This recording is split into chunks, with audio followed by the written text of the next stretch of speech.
Hey, welcome to the Rich Room. This is a classroom where we teach Hollywood some lessons. But I need to learn a lesson on how to maintain this blog and YouTube channel. So these are the movie reviews I've been behind on. Mission Impossible: The Final Reckoning did not have the best reviews, but I found it to be a fitting end to the series. I felt like the final mission really encompassed on a lesson of humanity and represented the best of Tom Cruise's character, Ethan Hunt, protecting the world, protecting the ones you do not see. The movie's pacing can be off, especially for how long it was, but I found the story and characters really comforting. I found this movie better than Dead Reckoning. I liked this movie. I'll give Mission Impossible 8 a B. Pretty good. Lilo and Stitch remake for 2025 had some interesting changes with the story, which are welcomed. The storyline with Nani and her struggles of taking care of Lilo and the resolution of those struggles were a welcome change. You can still be family or Ohana and still realize things can or need to change for the better for you or someone you care about, as long as you will always be there for them. The relationship between Lilo and Stitch are still as sweet. The relationship between Lilo and Stitch is still as sweet and complex as the original film. There are good things, changes, and ideas in this remake. The real problem with this version of Lilo and Stitch is that the movie comes off as messy. The movie comes off like, hey guys, we're making Lilo and Stitch just because we can. We're doing the same things to the story and we added some new stuff. Here you go. And that's how I felt.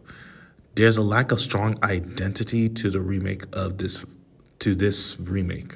And the alien side of the story is just horrible and lazy. They ruined Jumba and Pleakley's personalities, especially Jumba, making him just a villain without his accent, just uninspired voice acting from Zach Galifianakis. It's just bad because it defeats the purpose of these characters from the original film. Stitch was ordered to be captured because he was seen as an abomination or mistake, but Jumba and Pleakley had changed perspectives of what they viewed of Stitch.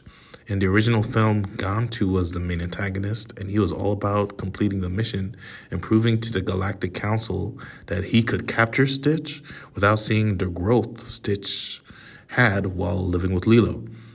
Even if the filmmakers didn't feel Gantu wasn't necessary to this live-action movie, Jumba could have had at least his mind changed on Stitch on what he experienced. But Jumba as a straightforward villain and an unremarkable one at that, I did not like that at all. So on the basis of being a remake of the original, it's bad in my opinion. But as an overall film, this 2025 version of Lilo and Stitch is an okay film. I'll give it a C. It's okay, but it needs a lot of work. I found Karate Kid Legends to be fun, but I will say this. Karate Kid Legends has an identity problem. The Karate Kid 2010 had its own identity and story. Karate Kid Legends seemed to have that going for it, even with a switch of formula where it would be about the kid teaching an adult this time around.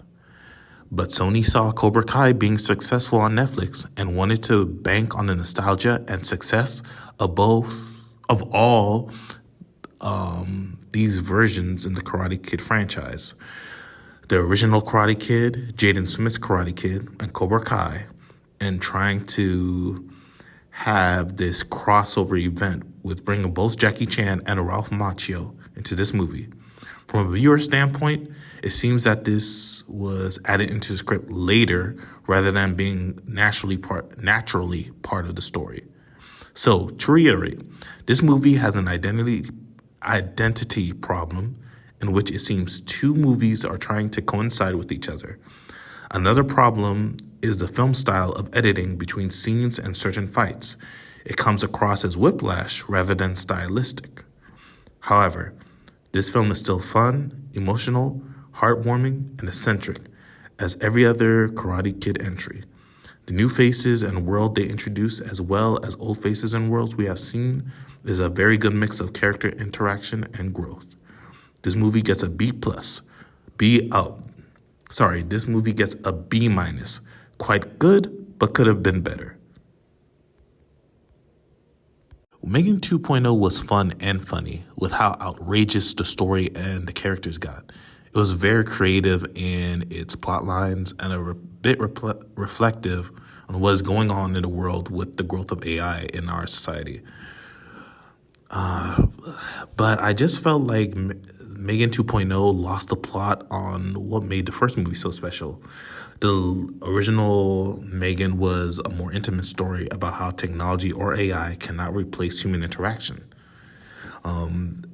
Some characters and plot lines in this movie went on for way too long, or just didn't deliver. It wasn't executed well. But there's a lot of positives with this movie too. I don't want to be too negative. I actually found this movie still entertaining. This had a lot to say about the character of Megan herself being more human, being more kind, and being more than her programming. Like, I just felt sometimes like this movie took away from the real foundation of the relationship between Megan, Gemma, and Katie.